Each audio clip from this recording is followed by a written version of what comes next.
মালয়েশিয়ার কুয়ালালামপুর থেকে আমাদের ঢাকায় ফেরার যে ফ্লাইটটা ছিল, প্লেনে ওঠার পরপরই পাইলট আমাদেরকে অ্যানাউন্স করে দেন যে থাইল্যান্ড ও মিয়ানমারের আকাশের অবস্থা খুবই খারাপ। তো ওইখানে খারাপ ওয়েদার মধ্যে পাইলট খুব দক্ষতার সাথে আমাদেরকে প্লেন চালিয়ে নিয়ে আসে।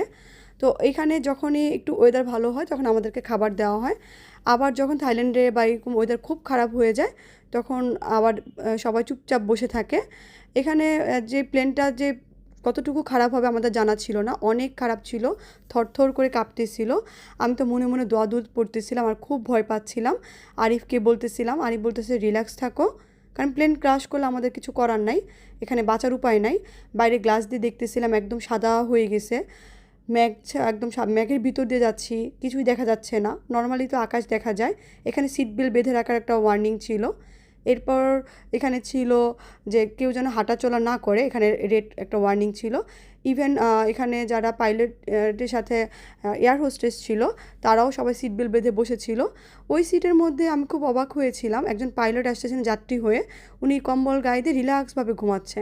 তো আমি আরিফকে বলতেছি এরকম কাঁপুনির মধ্যে উনি ঘুমাচ্ছে কীভাবে, ওনার কি ভয় লাগতেছে না?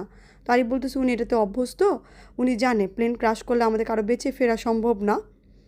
সব কিছু মিলায় যখন আমার মেজাজ আসলে খুব খারাপ, খুব টেনশনে আছে, দোয়া-দূর পড়তেছি আর বাইরের দিকে তাকাচ্ছি, চারপাশে এমন থরথর করে কাঁপতেছে আর আকাশে বারবার আমি তাকায় তাকায় আকাশ দেখার চেষ্টা করতেছি।